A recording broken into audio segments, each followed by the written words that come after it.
Assalamualaikum warahmatullahi wabarakatuh.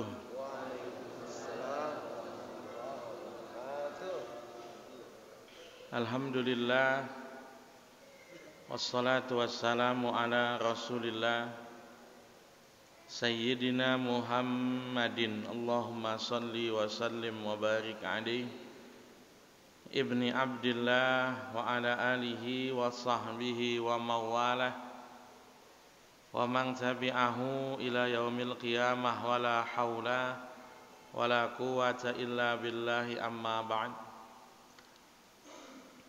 Rabbi shrah li sadri wa yassir li amri wahlul 'uqdatam min lisani yafqahu qawli. Subhanaka la ilma lana illa ma 'allamtana innaka antal alimul hakim. Hadirin jamaah kajian Sabtu subuh Masjid Quba yang mudah-mudahan dirahmati oleh Allah Subhanahu wa taala. Amin amin Allahumma amin. Alhamdulillah, pada subuh pagi ini kita bisa sama-sama berjamaah. Mudah-mudahan apapun ibadah kita diterima oleh Allah Subhanahu wa taala, dan mari sama-sama kita niati iktikaf kita ini dengan niatan thalabul ilm. Kita akan membahas tentang sunnah dalam perspektif usul fikih. Karena kajian kita usul fikih, artinya sunnah itu bukan hanya bahasan usul fikih, bukan. Sunnah itu juga menjadi bahasan disiplin ilmu-ilmu yang lain. Misalnya ilmu mustalahul hadis, itu juga membahas tentang sunnah. Dalam usul fikih itu, sunnah itu ada dua macam, ada dua istilah yang seringkali kadang-kadang bias disebutnya sama, tapi maknanya beda. Secara bahasa, sunnah itu artinya jalan, artinya metode, artinya tradisi. Sunnah Nabi, tradisinya Nabi. Sunnah Nabi, metodenya Nabi. Secara istilah, sunnah itu bisa dua macam. Satu, sunnah sebagai hukum. Yang kedua, sunnah sebagai sumber hukum. Ini beda. Sunnah sebagai hukum itu adalah satu perbuatan yang jika dikerjakan mendapatkan pahala, dan jika ditinggalkan tidak mendapat dosa, tidak, ya. Atau sunnah adalah perintah yang tidak tegas. Tidak tegas itu artinya tidak ada ancamannya, tidak ada. Artinya perintahnya bersifat anjuran, sebaiknya dilakukan. Maka diistilahkan jika dikerjakan mendapatkan pahala, jika ditinggalkan tidak mendapat dosa. Sunnah. Ini sunnah sebagai hukum. Rata-rata kita tahu, misalnya sholat rawatib, sholat qabliyah, sholat tahiyatul masjid, ya, sholat duha, dan yang lain-lain. Sunnah itu kalau tidak dikerjakan ya nggak masalah. Saya ambil contoh misalnya, Bapak masuk masjid pakai kaki apa? Kanan. Keluar masjid pakai kaki apa? Bapak pakai sendal menggunakan kaki apa? Jadi begitu keluar masjid kaki kiri, pakai sendal kaki kanan.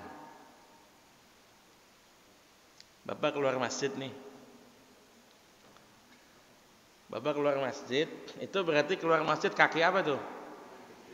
Kiri. Sementara Bapak akan pakai sendal. Sunnahnya pakai kaki. Itu gimana itu?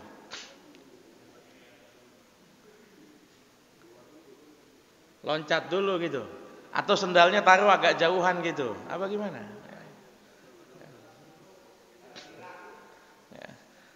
Ya, kalau yang taruh di rak. Kalau yang langsung ada di situ, di balik pintu, jadi kita keluar ya pakai sendal. Tentu masalah ini tidak muncul di masa Nabi, tidak. Kenapa masalah ini tidak muncul di masa Nabi? Karena di masa Nabi, Nabi masuk masjid pakai sendal. Betul, karena masjid Nabi tidak berlantai, tidak berlantai. Tapi jangan mentang-mentang Bapak baca hadis kalau Nabi masuk masjid pakai sandal, kemudian Bapak tiru mentah-mentah masuk masjid pakai sandal, kalau nanti nggak diomelin sama merbotnya, gitu kan? Ya kan? Masalah ini di masa Nabi nggak muncul karena memang secara praktek di masa Nabi sandal itu masuk masjid. Jadi nggak ada istilah orang bingung. Keluar masjid kaki kiri sementara pakai sendal kaki kanan, tidak ada. Meskipun sebetulnya ada sih yang mencoba mengkompromikan dua macam sunnah ini. Jadi begitu Bapak keluar masjid, injek dulu sendalnya, jangan langsung pakai. Injek pakai kaki kiri, kemudian masukkan kaki kanan. Tapi apa iya Nabi dulu ngajarinnya main injek-injek dulu gitu kan ya. Sederhana sebetulnya. Ya karena memang perintahnya tidak tegas. Itu yang sering saya contohin. Bapak-bapak kalau minum obat, itu yang di tangan kanan obatnya apa airnya gitu kan. Makan tahu sama cabai, betul ya. Makan tahu sama cabai ya. Meskipun mungkin ada orang yang tahunya aja masukin dalam cabai gitu kan, selesai masalah itu kan ya. Ya sederhana, sunnah itu artinya sebisa mungkin kita lakukan. Kalau tidak bisa ya nggak apa-apa, nggak ada masalah ya. Yang kedua, ada sunnah sebagai sumber hukum. Dia bukan hukumnya sunnah, bukan. Dalilnya adalah sunnah Nabi. Sunnah sebagai sumber hukum ini biasanya katanya majemuk, kata-katanya itu ya disandarkan pada Nabi. Sunnah Nabi nih. Dalilnya apa? Dalilnya sunnah Nabi. Maksudnya apa? Perkataan, perbuatan maupun keputusan Rasul yang bisa dijadikan dalil suatu hukum syar'i. Itu sunnah sebagai dalil atau sebagai sumber hukum. Sunnah sebagai hukum kadang-kadang disebut sebagai mandub, kadang-kadang disebut sebagai mustahab, istilahnya begitu. Sunnah sebagai dalil atau sebagai sumber hukum kadang-kadang disebut sebagai hadis, kadang-kadang disebut sebagai khabar, kadang-kadang disebut sebagai asar, secara istilah begitu. Ya. Jadi bagannya adalah sunnah, ada yang sebagai sumber hukum, yaitu perkataan, perbuatan maupun keputusan Rasul. Ada sunnah sebagai hukum, yaitu perintah yang tidak tegas, yang tidak ada ancamannya, atau sesuatu yang jika dikerjakan mendapatkan pahala dan jika ditinggalkan tidak mendapat dosa.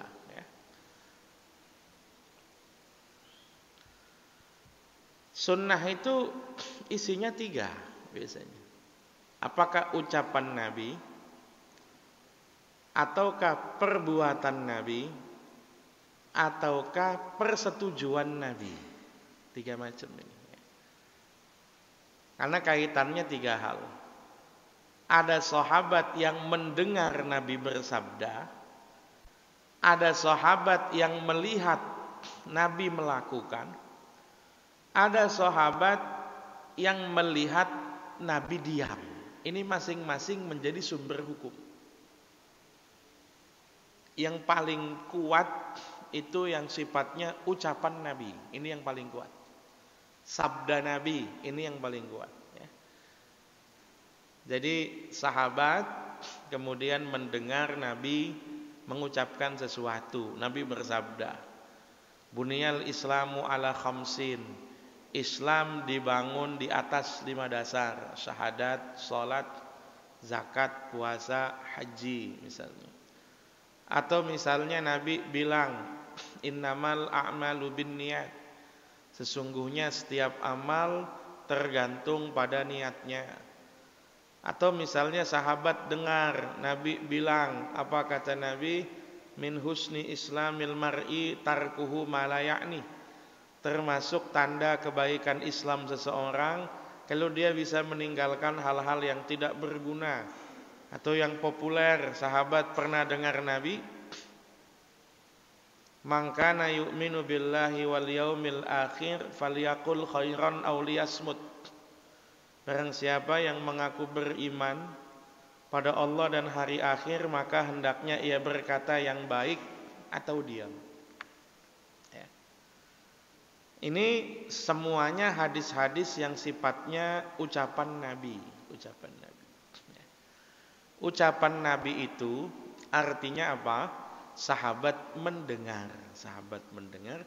Kita sebut sebagai sunnah qauliyah. Ucapan Nabi. Yang kedua, nabinya nggak ngomong, nabinya nggak ngomong. Tapi sahabat perhatikan, Nabi melakukan. Ya. Misalnya, kana sallallahu alaihi wasallam yusalli ala dabbah. Sahabat bilang, Nabi itu pernah sholat di atas hewan tunggangannya. Biasanya kendaraan di masa Nabi itu 4 macam. Onta, kuda, keledai, dan bighal. Bighal itu hewan hasil kawin silang keledai dan kuda. Ya. Jadi dia lebih pendek daripada kuda, lebih besar daripada keledai.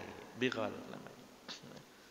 Nabi pernah tuh naik bighalnya dan Nabi melakukan sholat sunnah. Bisa.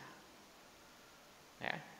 Bapak misalnya belum sempat sholat duha, Bapak ada keperluan keluar naik motor, Bapak bisa sholat di atas motor, Pak, nggak apa-apa. Tapi nggak ngadep kiblat, Ustaz, nggak apa-apa. Sholat sunnah dalam perjalanan di atas kendaraan tidak harus menghadap kiblat, tidak. Ya. Rukuknya bagaimana? Rukuknya agak nunduk. Sujudnya bagaimana? Sujudnya nunduknya lebih dalam lagi. Tapi saran saya kalau tidak terbiasa jangan. Resikonya besar, Pak. Resikonya besar. Ya. Saya pernah sholat sunnah di atas motor. Itu baru sampai berapa ratus meter. Betulan dekat rumah saya ada jalan kereta. Palang nutup, kereta lewat, berhenti. Posisi aman, masih baca surat, ya. Wadduha wal laili idza saja. Tiba-tiba motor samping kawan saya. Assalamualaikum Ustaz, apa kabar? Lagi sholat. Ya. Kita lanjutin. Kalau yang panggil kita orang tua, nggak pakai lama, Pak. Kalau yang panggil orang tua, sholat sunnah batalin, udah selesai. Kalau yang panggil saya orang tua, sholat sunnah batalin. Kalau sholat wajib jangan, lanjutkan begitu salam jawab panggilan orang tua. Gitu. Cuma ini kan bukan orang tua. Kalau orang tua jelas, Pak, pertimbangan kita prioritas. Nabi yang bilang ridho Allah ada dalam ridhonya orang tua. Jadi kalau kita sholat sunnah orang tua panggil, kalau nggak dijawab kira-kira orang tua kita marah, batalkan sholat, lalu kemudian jawab panggilan orang tua. Saya sedang puasa sunnah, tiba-tiba kok ayah saya ngajak makan, saya batalin, Pak, puasa. Saya batalin. Puasa sunnah ya, jangan puasa Ramadan, jangan ya. Kalau puasa sunnah, karena belum tentu puasa kita diterima sama Allah, tapi membahagiakan orang tua itu sudah pasti, itu prioritas. Tapi yang manggil kawan ini, betulan juga akrab juga, Saya nggak nengok Pak, tetep Pak. Ini kan masalahnya di mana? Masalahnya kita nggak bisa ngasih tahu dia kalau kita lagi sholat, nggak bisa. Bentar ya, lagi sholat, batal dong sholat, gitu kan. Ada sebagian yang kemudian mencoba mengeraskan suaranya. Assalamualaikum Ustaz, apa kabar? Bismillahirrahmanirrahim. Wadduha wal batal juga sama. Kenapa batal? Karena tadi nggak diajak ngobrol sama orang, bacaan sholatnya sir pelan. Ketika ditanya sama orang, bacaannya mendadak keras. Berarti dia mengeraskan ucapan sholat bukan karena Allah tapi karena manusia. Itu sama kayak bapak lagi sholat di rumah, ada yang ketok pintu, Assalamualaikum, Assalamualaikum, Sami Allahu liman hamidah, batal Pak, batal. Nah dari tadi bapak sholatnya juga nggak kenceng. Kenapa ketika ada yang ngetok pintu bapak kenceng sholatnya? Tapi kalau bapak kira-kira bisa mengontrol nih sholat di atas kendaraan, praktekin Pak, praktekin. Kalau sholat kita di kereta, itu posisinya orang tahu Pak, kita sedang sedekap begini, tahu orang, kita lagi sholat, tahu. Tapi kalau bapak naik motor kan tangan memang di atas stang Pak, gini kan. Orang nggak tahu tuh kita lagi sholat, nggak tahu ya. Kalau kira-kira bapak bisa kasih stiker sedang sholat, ya silakan gitu kan. Tapi kalau kira-kira tidak, kalau ini godaannya banyak gitu ya, godaannya banyak. Ada banyak nih, nabinya nggak ngomong, nabi melakukan. Contoh, ayat yang tadi dibaca imam. Qad nara taqalluba wajhika fis sama, falanwalliyannaka qiblatan tardhaha. Nabi itu ketika di Mekah, sholatnya Nabi, Ka'bah itu kan punya 4 sisi, ya. Yang disebut sebagai rukun Yamani, rukun Syami, rukun Iraqi, rukun Hajar Aswad, kan gitu 4 sisi. Sesuai dengan arah mata angin, ya. Barat utara, timur, selatan, barat, kan gitu. Nabi itu waktu di Mekah, sholatnya menghadap Ka'bah dari sisi sebelah selatan. Jadi menghadap utara. Menghadap utara itu berarti tembus 2 kiblat sekaligus. Berarti menghadap Ka'bah sekaligus menghadap Baitul Maqdis. Posisi Ka'bah Baitul Maqdis itu, Baitul Maqdis terletak lebih utara daripada Mekah. Contoh, Baitul Maqdis di sana sebelah utara, Mekah di sini. Nabi sholat itu dari ini, misalnya Ka'bahnya, Nabi sholat dari sini, dari sini. Artinya ketika Nabi sholat dari sini, itu kemudian ya menghadap Ka'bah, ya menghadap Baitul Maqdis sekaligus. Masalah timbul ketika Nabi di Madinah. Madinah itu lebih utara daripada Mekah, tapi lebih selatan daripada Baitul Maqdis. Tengah-tengah. Ini Madinah, sana Makkah, sana Baitul Maqdis. Kalau menghadap sana berarti membelakangi Baitul Maqdis. Kalau menghadap sana berarti membelakangi Ka'bah. Nabi nggak ngomong tuh, tapi Nabi pilih di awal sampai Madinah, Nabi pilih madhab Baitul Maqdis. Seolah-olah Nabi kasih isyarat pada kita, pertahankan Baitul Maqdis, itu kiblat juga, kan gitu. Baitul Maqdis. Itu perbuatan Nabi. Semua sahabat melihat dan sahabat mengikuti perbuatan Nabi, ya. Nabinya nggak ngomong tapi Nabi melakukan. Misalnya lagi, ini populer hadisnya, populernya sampai Lebaran. Nanti kalau lewat Lebaran udah nggak populer lagi nih hadis. Hadis 10 malam terakhir. Kana sallallahu alaihi wasallam idza dakhala al-'ashr syadda mi'zarahu wa aiqadha ahlahu wa ahya lailahu. Nabi itu kalau sudah masuk 10 malam terakhir, Nabi kencangkan ikat pinggang. Maksudnya posisi giat ibadah. Nabi bangunkan keluarganya, Nabi hidupkan malam-malamnya dengan ibadah. Itu bukan ucapan Nabi, itu ucapan sahabat yang melihat respon Nabi di 10 malam terakhir, kan begitu. Atau ada nabinya nggak ngomong, nabinya juga tidak melakukan satu perbuatan apapun, Nabi diam, tapi diamnya Nabi dianggap sebagai tanda Nabi setuju. Contohnya banyak, tapi yang paling populer adalah contoh tentang biawak padang pasir. Ya. Sebagian orang nyebutnya dalam tanda kutip, mohon maaf, kadal gurun. Nah, kadal gurun itu ya. Kadrun begitu ya. Bapak-bapak yang sudah keluarga mungkin pernah ada yang dengar nama kadal Mesir. Kadal Mesir ya. Saya nggak usah jelaskan itu khasiatnya apa, nggak usah. Kalau Bapak penasaran, googling sendiri aja gitu ya. Kadal Mesir itu buat apa gitu. Itu bukan kadal, Pak, bukan kadal ya. Saya dulu sering itu kalau pulang ditanya, mau pulang bang? Iya pulang. Kapan pulang? Nanti libur musim panas, saya bilang pulang. Titip ya. Titip apa? Kadal Mesir katanya. Oh ya udah. Saya sendiri nggak pernah nyoba tuh, nggak pernah nyoba ya. Tapi saya kalau beli tuh kadang-kadang malu sama penjualnya gitu. Ya. Itu bukan kadal, itu dob ya. Dob itu apa? Dob itu binatang yang mirip biawak, ya. Mirip itu berarti tidak sama. Mirip itu menyederhanakan kita, dia reptil, bentuknya mirip seperti biawak, bentuknya.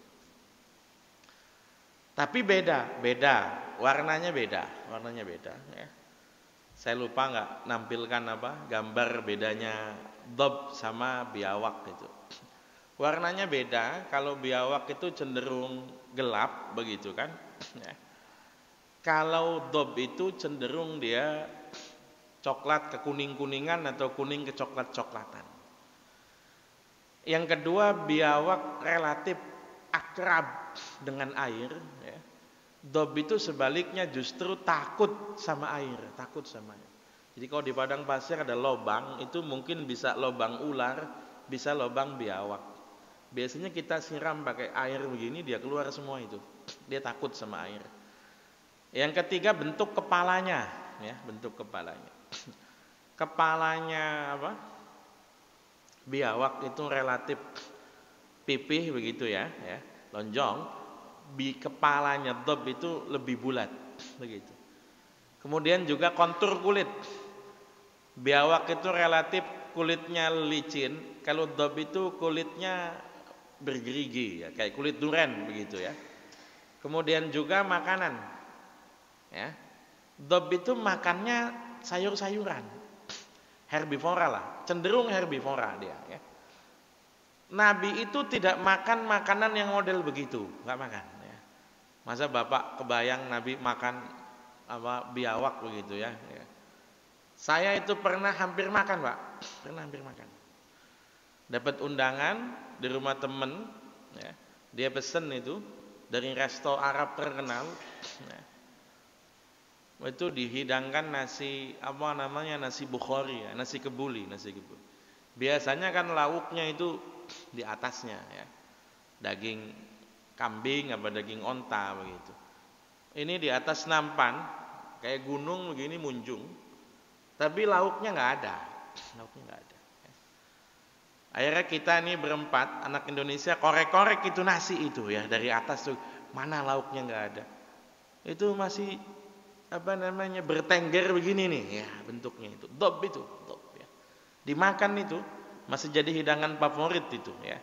Tentu tidak semua negara Arab, tapi di daerah Arab Utara itu Najd itu masih makan itu dob itu. Nabi tidak pernah makan hewan ini, tidak. Tapi hewan ini pernah ada di atas meja makan Nabi, pernah ada.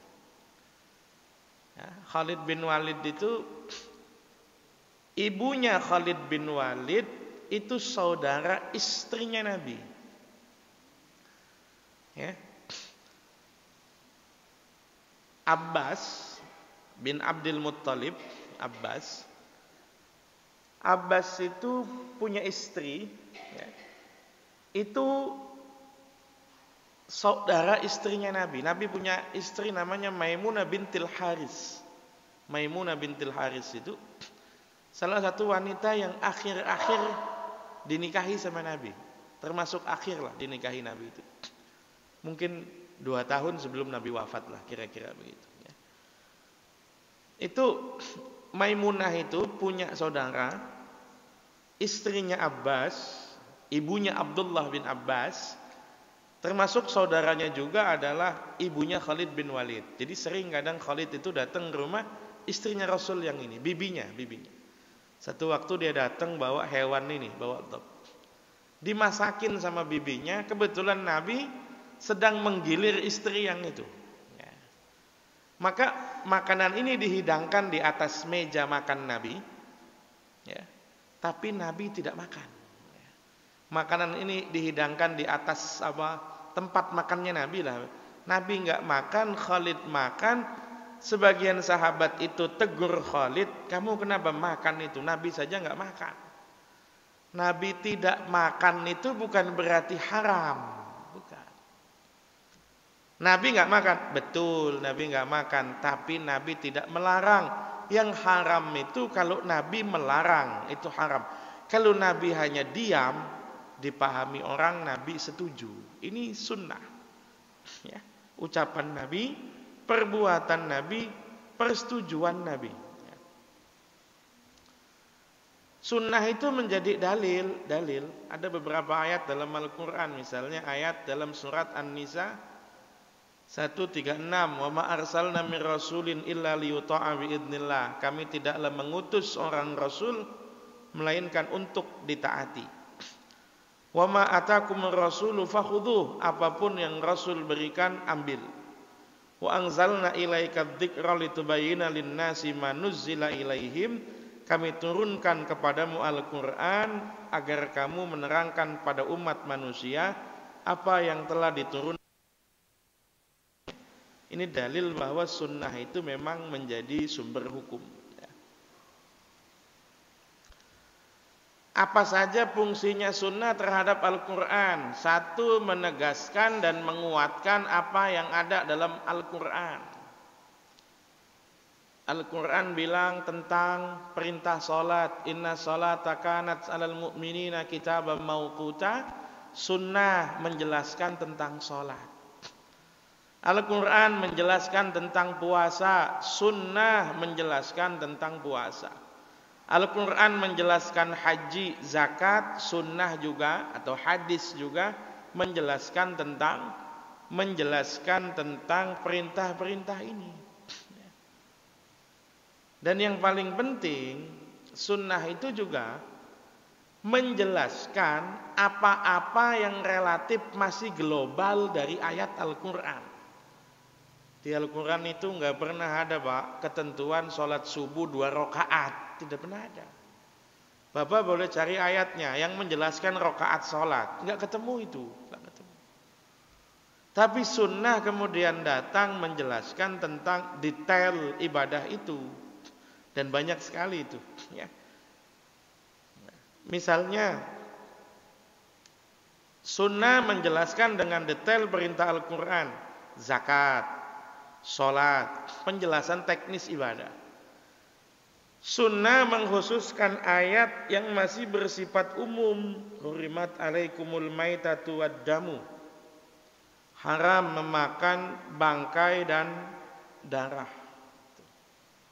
Tapi nanti sunnah mengkhususkan ayat yang bersifat umum. Ternyata ada loh bangkai tapi boleh dimakan. Bangkai ikan, bangkai belalang. Ternyata ada loh darah tapi tidak diharamkan, ada. Darah yang masih ada di hewan hasil sembelihan, begitu kan. Bapak-bapak atau ibu-ibu kalau cuci daging itu kadang-kadang masih ada saja darah yang nempel itu, ya tidak usah dibersihkan karena kadang-kadang nggak bersih-bersih itu, nggak apa-apa, nggak masalah. Atau sunnah menggagas hukum baru yang tidak terdapat dalam Al-Quran. Larangan pakai emas untuk laki-laki dalam Quran tidak ada. Larangan pakai sutra untuk laki-laki dalam Al-Quran tidak ada. Sunnah hadis Nabi itu yang melarang. Gak boleh begini, padahal dalam apa? Dalam Al-Quran tidak ada. Ya gak apa-apa. Karena Nabi juga pemberi hukum sama ya. Ini karena masih panjang. Jadi saya bikin 2 part saja. Sisanya insya Allah kita lanjut di bulan depan insya Allah ya. Jadi sampai sini, kalau ada hal-hal yang masih iskal atau ingin ditanyakan, tafadhol ya, silakan.